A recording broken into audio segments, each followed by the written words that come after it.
Wow. To the 20, the 10, the 5, the 30. Rosalie Jack Sand was caught at the 30. Julio Humphrey. Deliver body blow after body blow after body blow. The team just wants to absolutely beat you up. There are threats all over the field for these Georgia Bulldogs.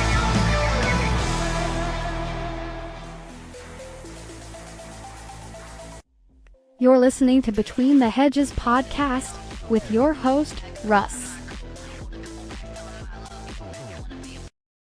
Thank you, Lisa. Happy November, everyone. Yes, it's hard to believe I'm saying that. November, 11 months into 2023. It is so hard to believe. We've just got one more month to go, and then the 2023 year will be over, and we will also know who's going to the college football playoffs. We got a lot we're going to talk about on our topics today. For example, Georgia Bulldogs debating the college football playoffs. Georgia recognizing Mizzou, which I was blown away by that article. And Carson Beck, Deja Vu. We got a lot more for you guys today. Don't go anywhere. We'll be back. Between the Hedges is brought to you by DAWGS. If you love custom frames, then you are going to love their designs. DAWGS has all sorts of custom frames, from Sports Illustrated to photos and more. Go to our website and under our sponsors section, click DAWGS and get your one-of-a-kind custom sports frame ordered today. Good morning, Between the Hedges fans. Happy Wednesday. We are halfway through the week. It is hump day. I'm so excited. We had a good time last night. Did you guys have a good time last night, Lisa? Oh, we didn't do much. Just handing out some candy to some kids last night. Watched a little bit of TV afterwards, and then we called it a night. What did you do? Well, my wife and I, we had decided not to do trick-or-treating this year, only because our little one, he hasn't really been taken too well to the costumes. You know, he's seen a couple of these costumes, and they're pretty detailed and pretty gory. Right. I don't know if you saw anything last night that would set your hair up, but we decided not to do it. And so we went over to our neighbor's house, and she was so kind to give our boys a little goodie bag. Aww. And so we started talking, and then the next thing we know, our youngest son is handing out candy to the kids that are coming by, and we just kind of crashed our neighbor's little trick-or-treat party. So that's kind of what we did. That's sweet. So how did he do? Was he afraid of the kids, or did he get used to the costume? He actually did really well. The part that was really impressive more than anything was the fact that he was not afraid of her dog. She has this beautiful golden retriever, and he's usually terrified of the dog. But last night he was quite brave. He kept telling people, "Look at the puppy, look at the puppy," and so he had a good time last night. So it was a lot of fun. We had a good time. Well, I'm glad you did. That sounds great. It's always good to get together with friends and family, huh? That it is, Lisa. That it is. So we're going to have a great day today. We have a great show in store for you guys. If this is your first time listening, welcome to the show. Yes, welcome. And of course, if you are a returning listener, we also appreciate you as well too. Thank you for coming back and listening to our podcast. Don't forget to click the follow button and turn on the notification. I did notice yesterday something that was quite interesting that I noticed on Apple Podcast. It would not separate the lines on our description. So it's like kind of ran everything together. You know how we have it all nice and neat and we have it looking really good, right? Yeah.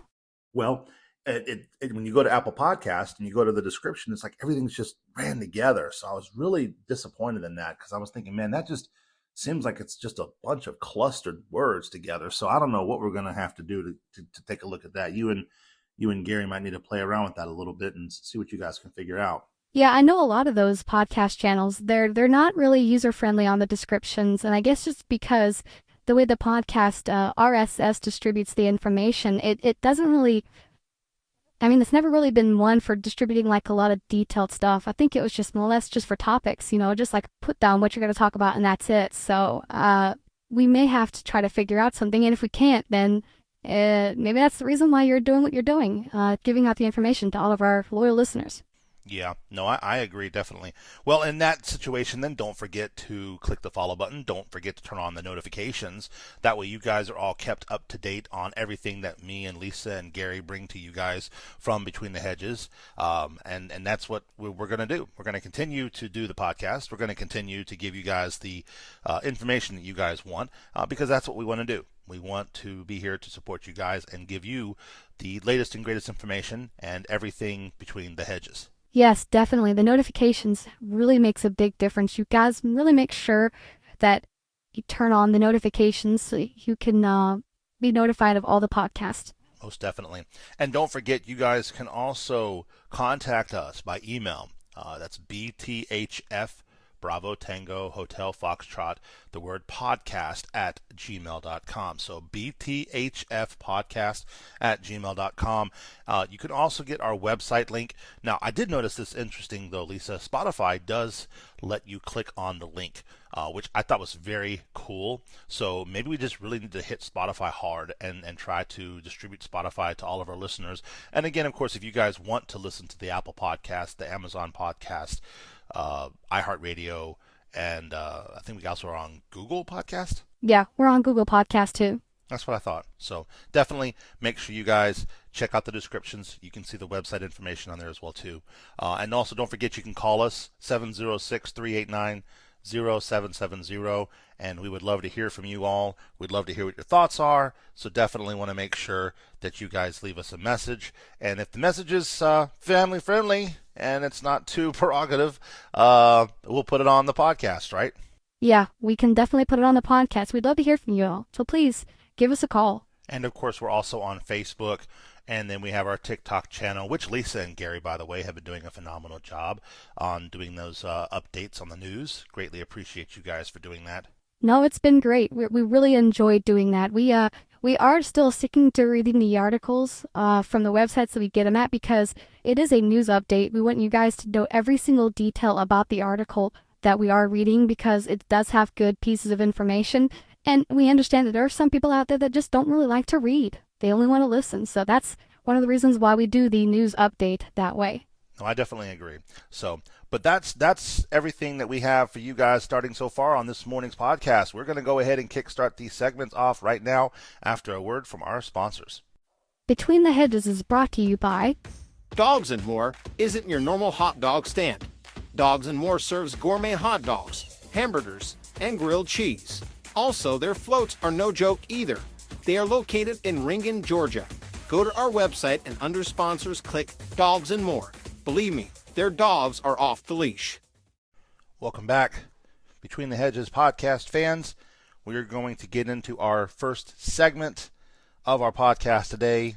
And I was reading the article and I just was floored by what some of the things were being said in the article. And I wanted to give you guys some bits and pieces of what was said, and then kind of wanted to get your thoughts as well too. So please make sure you guys leave comments on the podcast. It's very important that you guys understand that if I talk about something, I want to know what you guys think. That's the whole point of this podcast. It's fans talking to fans. You know, I want to know what you guys think. I want to hear from you all. Again, if you don't feel comfortable sending out your email, I understand. You guys can go to the website and you can leave a message on the website, and guess what? You don't even have to provide any detailed information. You could just literally put a comment about what we're talking about and give me your insights on what you guys think is, you know, good or not good. But the first topic of today we're going to talk about is Georgia football is uninterested in the debate entering the first college football rankings. Now, I got the article again from Dog Nation staff. It was written by Connor Riley, and I'm not exactly sure if I'm on the same page with how Connor was writing this article. But again, I want to tell you guys what I think, and then you guys let me know what you think. But it said that Kirby Smart isn't all that worried about the initial college football rankings that will come out on Tuesday night. So last night the rankings posted, and I was blown away by these rankings because to me, I'm just, again, I don't want to sound like I'm one of those fans that goes and rants about the Bulldogs not getting enough credit because, I'm sorry, we are constantly being berated all the time from announcers, commentators, spokespeople, you know, you name it. People are always dissing the Bulldogs. I don't care. You could sit there and listen to a commentator talk. We could be playing the worst team in the college football television broadcast, whatever, program, and they'll make them sound like they are the best team when they play us. I know I'm not the only fan that notices that. I can't be. They'll be sitting there talking about how it said, oh, they did a good job against the Bulldogs. They held the run. They did a good job, and yet they're behind like 15 points. Or we did a good play, and they'll never acknowledge that good play, but they'll acknowledge the flag that we did. I mean, and so to me, I feel like what more do we have to do from a Georgia Bulldog perspective to gain a little bit of credit? So if you guys have not seen it yet, I hate to be the one to have to tell you, but guess what? We're not ranked number 1 on the college football playoff. We're number 2. Ohio State is number 1. I just don't get it. I don't understand why they have Ohio State number 1 and we're number 2. I mean, I understand why they have us there. I get why, but it doesn't make no sense to me. I mean, Ohio State has not really had that difficult of a schedule. I know people are thinking, well, neither has the Bulldogs, but if you look at who Ohio State has played, they played Wisconsin, they played Penn State, they played Purdue, Maryland, Notre Dame, all these teams they played, and they've dominated them so well. And so it's like, yep, they'll put Ohio State number 1 above us. And I just don't get it. It doesn't make any sense to me at all. I know that Ohio State is undefeated, but Michigan's undefeated in their bracket, and yet they have Michigan ranked behind them, and they have Georgia ranked number 2. And overall, I just think to us that what we have done should be more warranted for us being number 1 on the college football playoffs. I mean, we've got 2 national championships under our belt. Shouldn't that be enough credit for us? But when I read the article, it said that the perspective. Now, you have to understand they say the words perspective. I do air quotes like you guys can see me. The reason for that is because they said our schedule. And that's the reason why I wanted to talk to you guys about this article, because they said our schedule. Our schedule is the reason why we are number 2, not number 1. I'm going to read a little bit more of this article for you. So now they asked Kirby Smart, and this is the reason why I think Kirby Smart is a really good coach, and this is the reason why I've gotten behind him on everything that's happened. They asked Coach Smart what his thoughts were. Now, mind you, of course, this was before the rankings were posted, but still, I still feel like if you ask Coach Smart right now the question, you're still going to get the same answer. They asked him what he thought about the rankings and stuff like that. And he said, we look at all our tapes and that we watch practice and then we go third down plan and go over that. I don't even see it. He doesn't pay attention to the rankings. He don't see it. And then what kills me is one of the guys then said, well, how do you keep your boys from seeing it? I mean, it's like, what's Coach Smart supposed to do? Keep the boys from paying attention to the rankings? Just take their cell phones away and say, nope, you guys can't have access to your cell phones. You can't worry about the rankings. You can't worry about these standings. I mean, I personally don't know if he's mad about it or if he's just saying it, but I think the way I'm seeing Kirby Smart's reaction, I don't think it really affects him all that much. I really don't think he cares about it. I don't think it really phases him. I don't think it really even enters the plane of thought, despite the fact that the media keeps pushing it down his throat all the time. I'm like thinking, dude, seriously, just leave the guy alone. He's here to play a game of football. In fact, I wouldn't be surprised if he even probably hates doing those press conferences, because he probably gets in there and he's thinking, yeah, you guys are going to ask me about the rankings this week again. You're going to ask me about this. You're going to ask me about that. I don't care. I just want to play football. I just want to come out here and I want to do the best we can. I don't care if they got us ranked number 2. Now, me personally, I do care from a fan's perspective, because to me it feels like that I think we've done enough work, we've done enough good out there already to justify that we should be number 1. But again, that's just my opinion. Now, the article that I'm reading here, they predicted that we wouldn't be number 1. So I automatically, when I read the article, I'm thinking, I don't know why you would think that. And this is their reasons. Now, they said that Georgia also has a bit of a strength of schedule issue. The Bulldogs' SOS is 88th, but it still has a 39% chance of finishing 12-0. So we already have a 39% chance of finishing the season undefeated. All right, so just remember that part. Honestly, it should probably be higher than that, considering the Dogs' propensity for showing up when they need to at a 48% chance of winning the SEC. So already factoring we're going to get undefeated, already factoring we're going to win the SEC, they still say that we probably won't get number 1. And here's the reason that they say why, and this is what makes me mad. Ohio State and Michigan both have convincing cases to also be ranked number 1. Okay, let's hear it. Why is it that they have the consideration of being number 1? Well, they said that the Buckeyes have far more impressive wins than Georgia. Far more impressive wins. Okay, Who are they playing again? Rutgers? Maryland? Purdue? Wisconsin? I mean, come on. If we went against those teams, we would have really good wins too. But it's okay. Maybe it's just me. But they say while Ohio State hasn't been as dominant as it has in past seasons, now mind you, they're undefeated. I don't know what more dominant you could be about that. Its defense combined with the heroics of wide receiver Marvin Harrison Jr. make them one of the top teams in the country, and that's why they're number one. That's why they're number one. I'm telling you, it doesn't make no sense. Why is it we push ourselves so hard every year, and we cannot just get just a little bit of credit? I've listened to these guys on these TV shows and these sports centers and sports shows and stuff, and they constantly, no matter who it is, don't give us enough credit as the Bulldogs. But that's just my opinion. What do y'all think? Do y'all think we should be number 2? I think we should be number 1, but let me know what you think. Email us, bthfpodcast@gmail.com. Call us, 706-389-0770. We're going to move on to our next topic. Between the Hedges is brought to you by CB Tumblers. You ever wish you could have a custom tumbler? Well, now you can.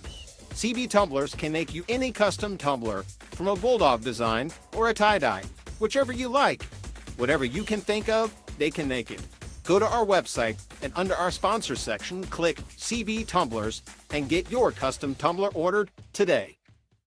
Between the Hedges is brought to you by Sarah, the wax boss for Scentsy.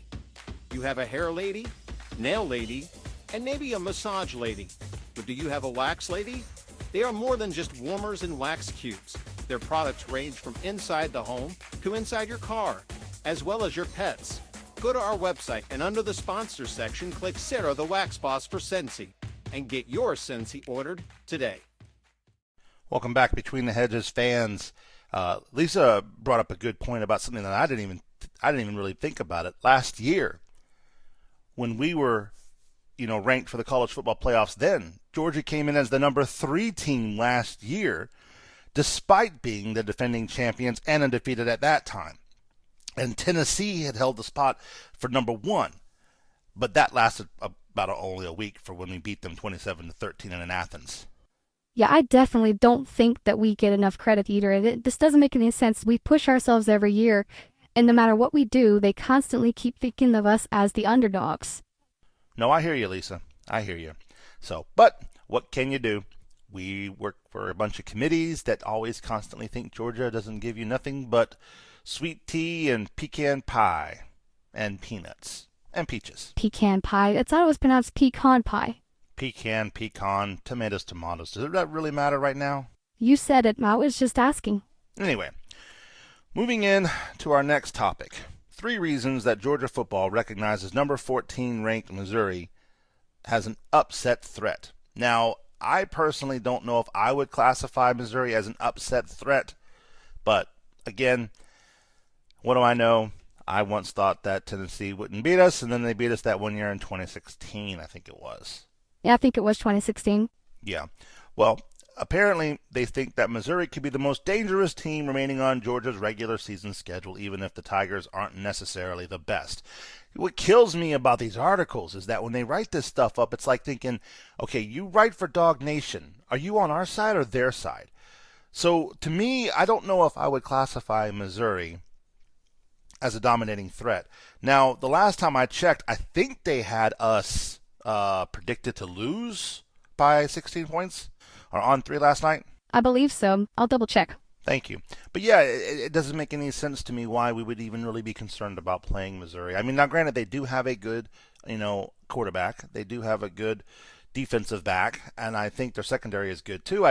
They do play aggressive football. I will say that. They do play aggressive football, but I just don't think that we have to worry about the win this weekend. I think we're going to do very fine. I think we're going to do perfectly fine. Will they get a few points on us? Yes, they will. But I don't think that we're going to have to be concerned about losing the game. They have the point spread for Georgia as negative 16.5. That's what I thought. So yeah, we are predicted to lose by 16 points if I'm reading that right. Right? That's the way that I would read it. Negative 16.5 means we're going to lose 16 points. Yeah, and they're saying the reason why is because Missouri's coming off of a bye week. The Tigers have notable wins over Kentucky, South Carolina, and Kansas State. Kansas State, come on. Kentucky and South Carolina, I give Kentucky, okay, fine. We had a little bit of a spout with Kentucky, but we still beat them. And we had a little bit of a spout with South Carolina. So because of those two games, which I don't even know why they threw Kansas State in there, that almost kind of was, I don't know. But anyway, I don't get it. So they said that Missouri, again, is going to be number 14 per the coaches poll. The Tigers gave Georgia again. Now, they did give us a little bit of run for our money, when the last time we met them last season, but we were at their stadium. Do we not factor in the home field advantage anymore, Lisa? Apparently not. Right? So I don't get it. I don't understand how they can think we're going to lose to Missouri by 2 touchdowns this weekend. I don't agree with it, guys. But again, what do I know? I'm just a fan. I clearly don't see what they're seeing. It doesn't make any sense to me how you can sit there and say, because they beat Kentucky, they beat South Carolina, and the way that they did, that we're going to lose to Missouri. I don't know. I don't know. It makes absolutely no sense to me. I mean, the information is there. You could read the article you want. It's on DawgNation.com. But I just don't know when we're going to get enough credit. When we're going to get enough credit to do it, I don't know. I mean, now Coach Kirby Smart, he recognizes that the threat has been revealed. And he did, he probably had the Bulldogs put in an extra day of prep. He did state that in the article for Missouri, even though Georgia began direct prep on Florida during the bye week. Now, I know Missouri is coming off of a bye week. That might have something to do with their factoring in. They're refreshed and they're well rested. But again, they're coming back to the fact that we don't have Brock Bowers. Did we not see any kind of example last week with, Brock Bowers playing in that game? We didn't see any effects from him. I didn't see any. Did you, Lisa? No, I didn't see anything. In fact, if anything, I thought the players came together better. Right? So did I. So, I don't know. But I just don't see how they're going to beat us by 16 points. That's 2 touchdowns, basically. I don't get it. I don't know. Maybe I'm being favoritism because I'm a Bulldog fan. Y'all tell me what y'all think. Do y'all think Missouri is going to beat us by 16 points this weekend? Because if y'all do, please tell me where y'all might be seeing it at. Homecoming week, home field advantage. We did so well against South Carolina. We did so well against Kentucky. Granted, yes, we had a slow start against Kentucky, but to me, I still don't see that it was anything worth concerning for. I didn't feel the stress or the need that we were going to lose at the South Carolina game. Kentucky, I might have felt a little bit at first, but then when we came back, we all know that our Bulldogs are a second halftime team. That's just the way they are. They've always been that way. Even when Mark Richt had them, he would come back in the second time. He would bring them in. They would do phenomenal, but they would be so far behind that they couldn't catch up. So to me, I just don't see Missouri beating us by 2 touchdowns, but I don't know. Missouri beat Kentucky 38-21. It wasn't even really that big of a win. I know, but yet the point spread says we're going to lose by 2 touchdowns. So you guys can email us, bthfpodcast@gmail.com. You can also call us, 706-389-0770. You can go to our website, and you can leave an anonymous message. Let me know what y'all think. But I don't know. I don't see it happening. So, but who knows what it is. We're going to come back. Unfortunately, we ran out of time to go over our final segment with Carson Beck, Deja Vu. If we have time tomorrow, we'll definitely try to swing it in there. But we we're trying to give you guys more content, more information as much as we can. And again, any feedback you guys provide, I greatly appreciate that. I know Lisa, Gary, and I, we put a lot of work, a lot of time into these articles and researching and stuff. So definitely, let us know what you guys think. Give us your feedback, guys. We want to hear from y'all. Again, we are a fans podcast for the fans, by the fans. We'll be back right after this. Between the Hedges is brought to you by Michelle's Custom Design. They make all sorts of custom sports wreaths, Christmas wreaths, and/or signs. They can customize your order to your likings. Go to our website and under our sponsors section, click on Michelle's Custom Design to see what they have to offer. It's not too late to get your Georgia Bulldogs sports wreath ordered today. Welcome back to Between the Hedges podcast. We hope that y'all have enjoyed this episode of Between the Hedges podcast. Don't forget to check out our next episode, which will be airing tomorrow at 8:30 a.m. Eastern Standard Time. Hard to believe tomorrow will be Friday Eve. I know, I'm so excited. This weekend I get to decorate my house in Thanksgiving decorations, and I'm so happy. Yeah, we won't be doing that this weekend, but Pretty sure you know why. Yes, I do actually, and I have had a talk with Betty before. And she told me that you started this process a long time ago with wanting to decorate for Christmas early. Well, long story short, it started after my divorce because I wanted my oldest son to be able to enjoy Christmas with me and my family because Christmas is our favorite holiday. And so the decorations would come up after Thanksgiving, and by the time they came up, and he would only come over every other week, it just didn't work out that way. So we decorate early. Hey, I hear ya. I'm not one to rock the boat. I think it's a cool idea. But anyway, well, thank you again to our loyal listeners. Thank you to all of our new listeners. And again, if you're a new listener and you have not had a chance to follow, go ahead and click that button now before you forget. So don't forget, you guys can also contact us. Don't forget to turn your notifications on. You can email us, check on the website, or call us at 706-389-0770. Don't forget to check out our Facebook page, and don't forget to check out Lisa and Gary on TikTok. They definitely do the Between the Hedges news update on there for you guys to give you all the latest and greatest going on to our boys up in Athens and Between the Hedges. I think that's all we got, Lisa. Am I forgetting anything? No, I think you pretty much covered it all. Hope you guys have a great Wednesday. Yes. We will talk to you guys tomorrow. Have a great Wednesday, everybody. From everyone here at Between the Hedges, go Dogs! Go Dogs!